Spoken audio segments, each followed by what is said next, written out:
Well, good evening again, everybody. This is Len Gardner. Welcome to the Dream Series call. We got a light call tonight. You know, several people, I guess, are enjoying the holiday. For me, it's felt like a holiday for like days. Okay, but I'm hoping that we'll get a few more people on the call. This is actually going to be the next to the last Dream Series calls. We have one more after this. And I'm really excited about this whole series, what it's done for me. I hope it's been a blessing to you. It's certainly been a game changer for me. I just am so amazed that we could take something, so spiritual, and be able to put a logical mind to it. That's really helping me a lot to be able to look at what I have to face as I'm building my dream and be kind of forewarned of the steps that are going to take place. It's really been, great for me. But, if you're still with me this week, then I think it's probably, struck a nerve with you at least and maybe helped you spiritually, maybe help you understand your dream a little bit. Last week we were talking a lot about Sanctuary Mountain. That's a time, of course, when we've gone through that wasteland. You've been in the wilderness, and, if we're willing to, we go on up that mountain and we look for refreshment and rejuvenation and really a closeness to God like probably something you've never felt before, And this is where we make a choice. This is an optional thing, right? We can either choose to draw closer to Him, and during this time, allow ourselves to rest and kind of lean on Him a little bit. But far too many people don't adequately understand the concept of rest and how critical it is in this long-term process that we'll all go through as we build our dreams. So some people rush through it and, without gaining the benefits from it, and then they burn out before they ever reach really the ultimate place of their dream. So I hope that's not you. It's definitely, as long as there's breath in my body, it's not going to be me either. I hope you fully surrender to God on that sanctuary mountain and honor all that, that pathway to your dream. But before we head into this series tonight, which is the Valley of the Giants, very, very interesting study, I want to just recap just a little bit because we've been through 5 other stages. The first stage, of course, is discovering that dream. Again, I can't say it for our newcomers that might be on the call tonight, how important it is that you discover what God has for you. And a good place to start is to look at your natural tendencies. What are you drawn to? What are you passionate about? What are your natural gifts and talents? And look at yourself, because the key to your dream is somewhere in there. It's already within you. You just got to discover it, right? So first one is to discover your dream. And then stage 2 is, of course, we got to get outside of our comfort zone. Nobody wants to do that. I hate that, right?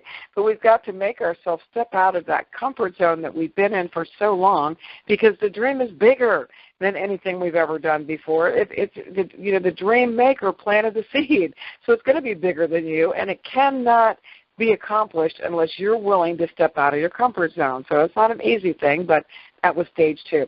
Stage 3 was we deal with the borderland. So again, in borderland, we were dealing with those people whose lives border our lives. Some of them we call border bullies, and they're the people ready to shoot us down, and they do have good intentions. For the most part, they're people close to us, and we make them uncomfortable when we get outside of our comfort zone and start talking about things far bigger than them too, right? And so they want to shoot us down. They want us to go right back where they're used to us being. They don't want us to be outside the comfort zone, and they do their level best to discourage you. And then, of course, there are border buddies, and those are just people in your life that really, they're just kind of there. They're not really that involved in your life in terms of giving you advice on or telling you not to do something or to do something. They're just kind of behind you as friends. But what we really look for and what we hope for and what we pray for is a champion. And a border champion is somebody who has been there and done that.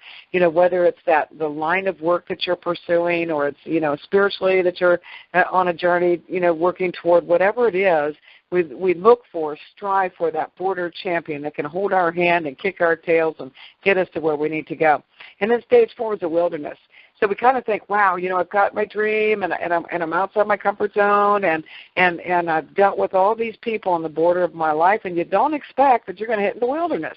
We kind of think, wow, I've already been through so much, but it's in the wilderness that we learn that our strength is tapped out. We've worked so hard, and we're facing a lot of things, and so we wander around in the wilderness until we're willing to take that next step and kind of head up Sanctuary Mountain. And of course, that's a place of refreshment and revival. It's a place where, if we can't accomplish this dream in our own flesh. There's a lot of practical stuff we need to do, and there's a whole lot of hard work toward building a dream, especially a dream that's, surrounded or encompasses a business. There's a lot of work. So a point of that wilderness where things just don't click is that you need to kind of surrender that and understand I can't do this. And you really need to be refreshed in every way before you're ready to take on what's yet to come. So Sanctuary Mountain is that place. Now, as we're growing closer to God and we're taking our rest, and we've gone beside the healing waters, if you will. The waterfalls have cleansed us. We're kind of getting there. Some of us might feel good and say, okay, I'm done, I'm good, and we start running right back to the dream, right? But it's important to really strive to go as far as you can go up Sanctuary Mountain, because that's where there's a game changer in terms of you and the dream maker, right? And so we want to be sure that we get there. Stage 6 is one that's really kind of a surprise for me. Stage 6 is called the Valley of the Giants.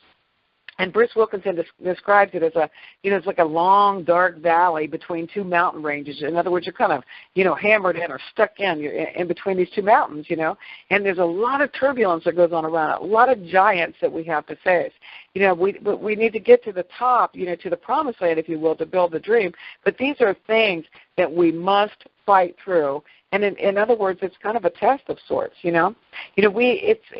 expect easy street, and I don't mean that loosely, because we have gone through a lot before we get here, right? It's hard, but we really do start to get to a point where we just expect, okay, I went to Sanctuary Mountain, I'm real tight with God. Remember, in Sanctuary Mountain, God says, hey, that dream you love, and that dream that keeps you awake at night, and that dream you've worked outside of your comfort zone and battled the bullies for, give it to me. And it's when we are willing to say, okay, God, in other words, that dream is so much a part of us that it's a massive game changer when we give it up and say, okay, God, you can have it. Because you know what he does? It's a test of our heart. Will we give up what he planted inside of us in the first place? When you think about it with your mind, it seems kind of easy, right? But you think about it with your spirit, a lot of us will fight that. But if we can get to that place where we say, okay, God, this is like, every fiber of me is kind of hung on the wall of this dream, and you give it to him, he's going to surprise you because he's going to give it back to you. And so we understand that, but then we get to this place where, like, wait a minute, why am I still going through battles? Why am I still facing this stuff? It should be easier than that. It's almost like we go to war, right? We're going through a windy valley, between these two mountains. And when we go through that valley, we're going to start seeing some people that we've met along the way, other dreamers, if you will, that you've seen in your journey. Some of them that didn't get restored with the still waters or cleansed with the waterfall, they didn't get that far. They ran out of steam. They didn't keep striving, for the most that they could get, and they didn't value themselves, frankly, enough to stop and to gain their strength. Because, see, when you're chasing a dream, especially a financially driven dream, you think that you can't afford to stop. And so your flesh will say, no, I got to keep going. I don't have time for this nonsense. But the reality is that you're not going to get there by yourself. So it's really important for you to, take the time to get refreshed and restored and ready for that journey. But these people, some of the ones you'll see again along the way, just ran out of steam. And they didn't value themselves enough to stop to gain their strength. They're on the ground and they can't get up anymore. They're kind of stuck. And these are the people that will say, what, this is so ridiculous. I can't believe I wasted so much time, trying to do this or trying to do that. They actually, lie to themselves that they were on the wrong track because they simply didn't go through every step and they ran out of steam. They never really get there, even though they tried really hard. And it's important to stop at the still waters. It's important because, see, what we're talking about is a breakthrough. And so it's important that we get there where we say, okay, I got all this stuff I need to be doing, all this stuff I've got to accomplish, and I've got a goal. I've got, my steps to take, my project list, my calls to make, whatever it is. You see, our flesh wants to say, keep going. But that's the time that we really do need to take that deep breath and to stop at the still waters. And then there are some that, didn't really go to the waterfall, so they didn't really get that cleansing, right? They went a little bit to the still water, said, yeah, that's cool, but they didn't go far enough to get to the waterfall where so much of their life is cleansed, and that's where they find their place with God.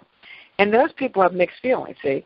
They want to go accomplish the dream for God. They're spiritually there. They kind of made it that far. But you know what? They get pretty ticked off in the process.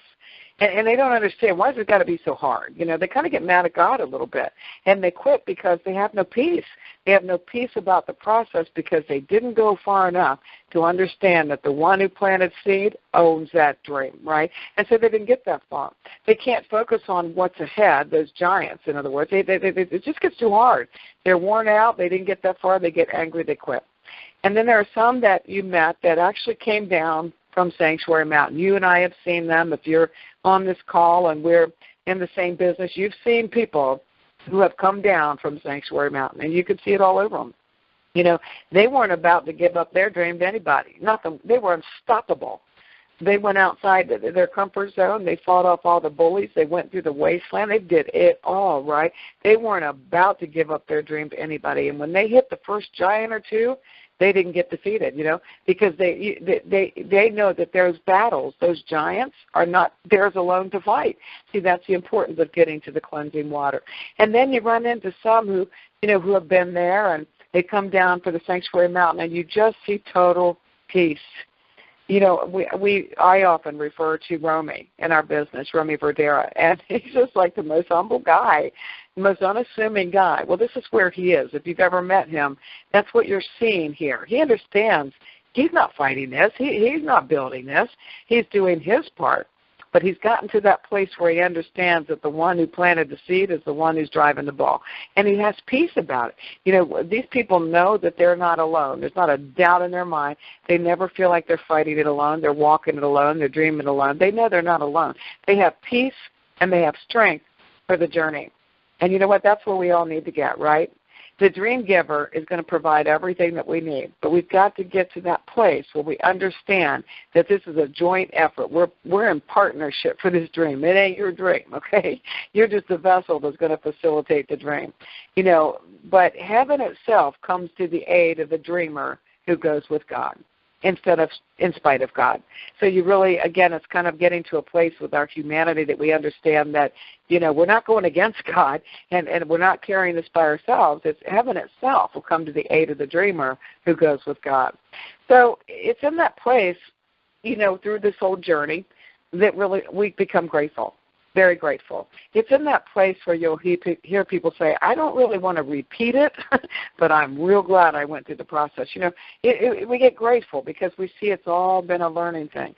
You know, we gave it away to him. We get this biggest thing that was erupting inside of us. And believe me, guys, if you're just now formulating your dream, as you go through these steps, you'll see that the more you work toward the dream, the more hungry you are for the dream, right?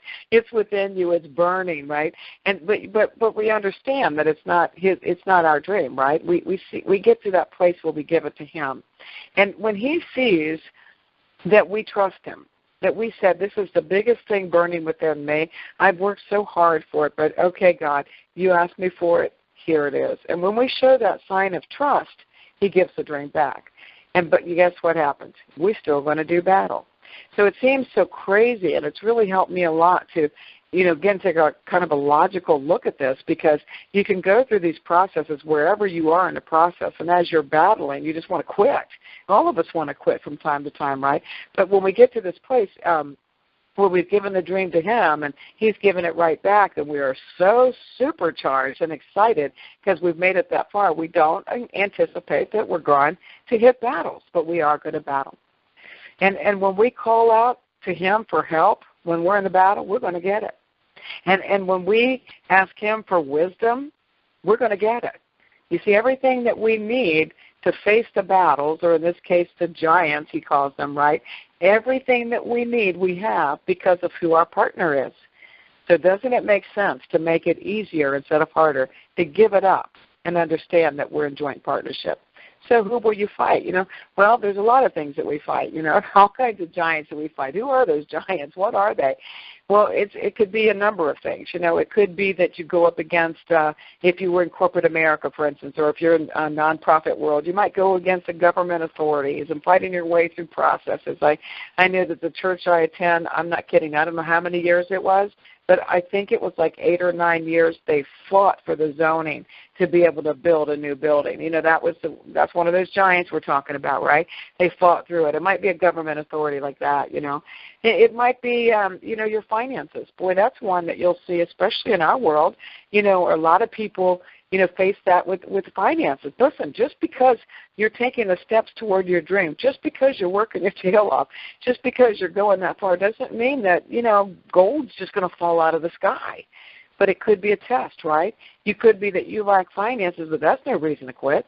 How are you going to ever achieve the finances if you quit? And so, you know, that's one of the giants. It could be, you know, financial. Sometimes you feel like you can't deal because of people. And I think if you were to, you know, look at most people, their biggest challenges are other people. You know, if you're in our business, maybe, you know, you don't have the right people on your team and you get discouraged. And sometimes in this world or another world, you might put your trust in other people and they either bail out on you or they go against you. That hurts, okay? It really does. But, you know, there are times when you wonder if you're ever going to make it through the valley. But there are all kinds of giants or obstacles that we face. And you're going to go through it as surely as you breathe, right? So you have to be asking yourself, the way I ask myself, you know, God, why don't you take these things away? I mean, if we're being so faithful to work our way through these stages, you know, the first 5 stages, and now we're in the valley of the giants, why in the world do we have to continue to battle like this? Because, you see, sometimes we'll hear, especially in the Christian world, well, you know, you can't be living right, or if you're going through all that. That's not true, by the way. So why, you know, we got to say, why are we going through these obstacles? You planted the seed. You've got me through all this stuff. Why don't you get rid of those giants? You know, why don't you make it easier for me? And you know what? People will misinterpret this whole process to say, I must be, after all this, I'm on the wrong track. Because if I were on the right track, it would be a lot easier, but that's not true. So you ask, you know, why, God, why can't you do this? Why won't you do this? And guess what the answer is?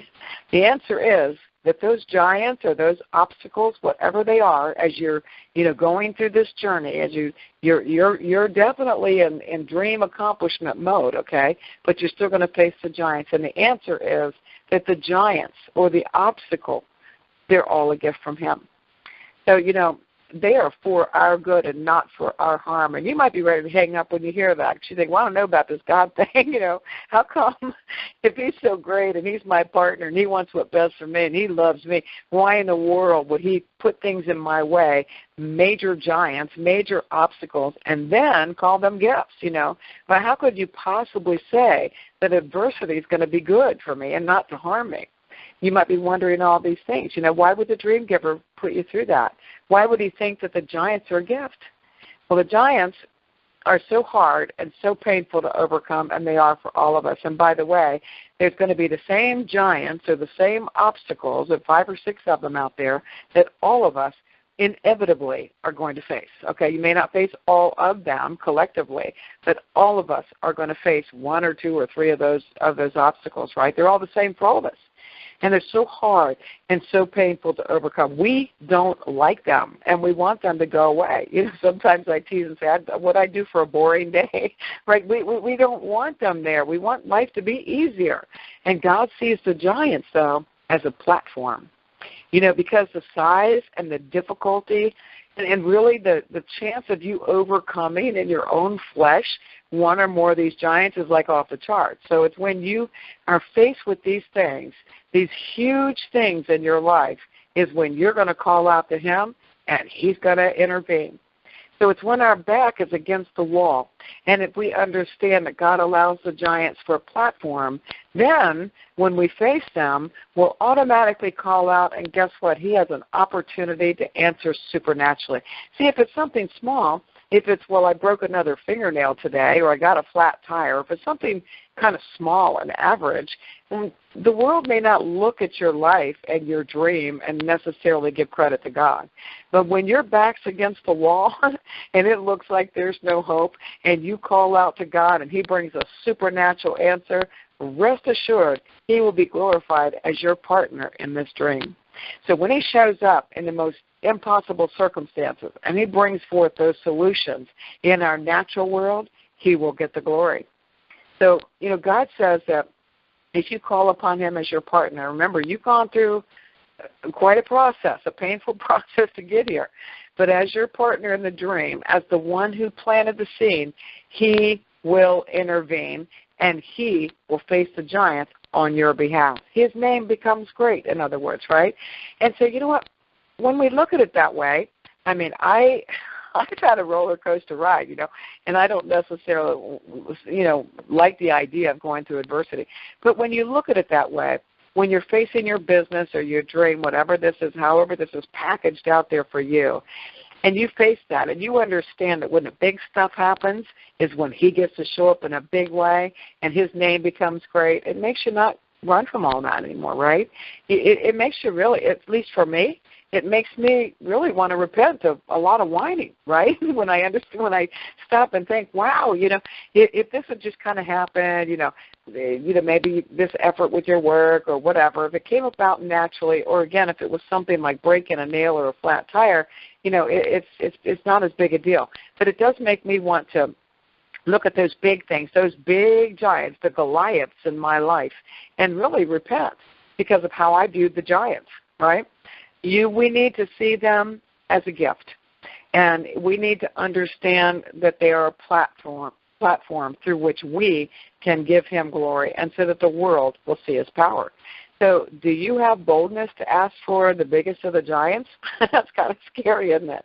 I remember somebody telling me years ago, if you ever ask God to use you in a big way, he's going to put you through a lot of fires, and I can tell you that's the truth.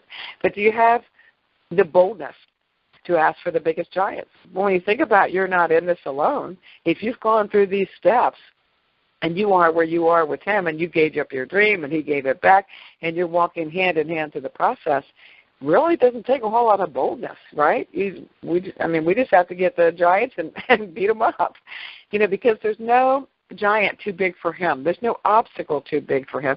The bigger the giant, the better he likes it, the more glory he can get, because everybody around will know that nobody could have made those circumstances change, or whatever that obstacle it is, the abundance flow or whatever it is, right?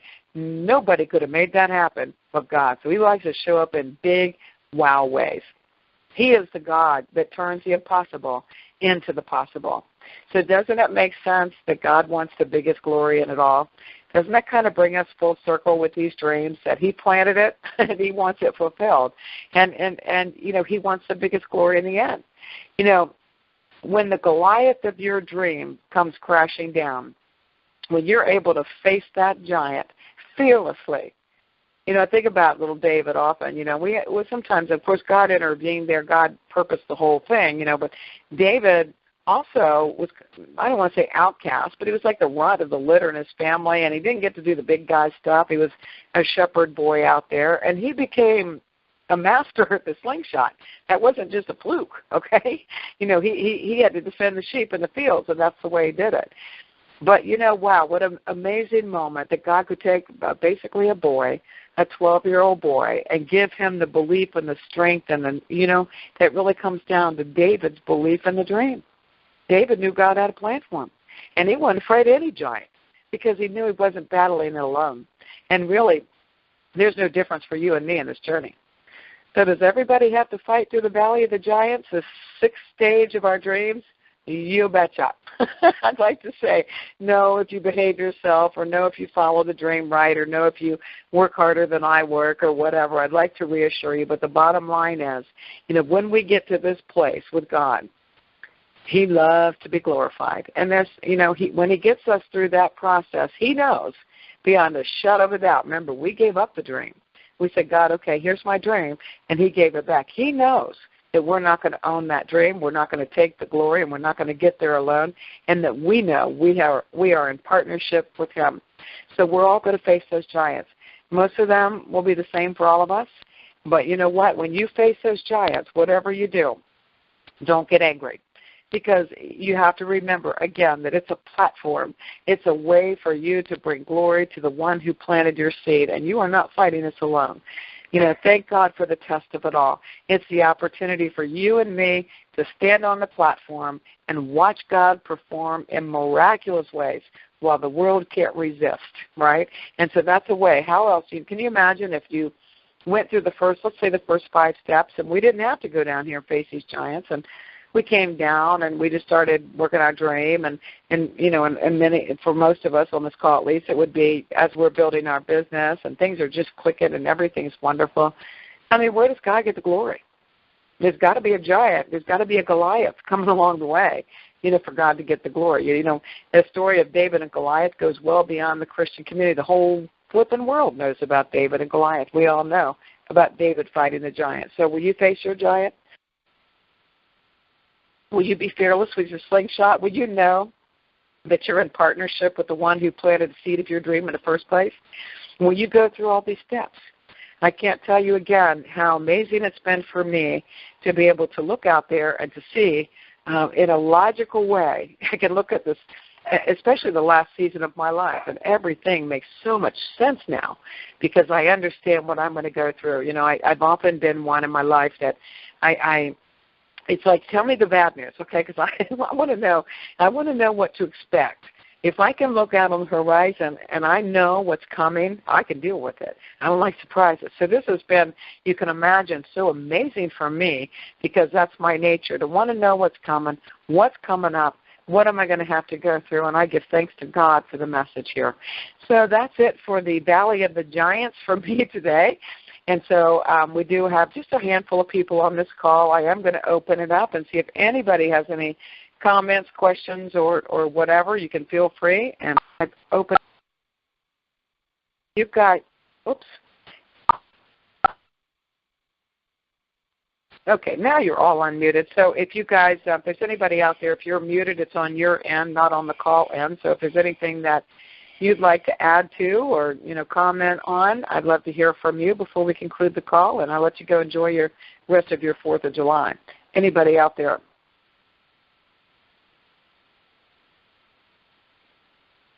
Again, if you're muted, I have you unmuted on my end, so if you're muted on your phone itself, then you're going to have to unmute that. I'd love to hear from you. Very short, small call tonight, just a handful of people, but I always want to be sure that you have the chance to step in if that's what you'd like to do. So anybody out there, questions, comments?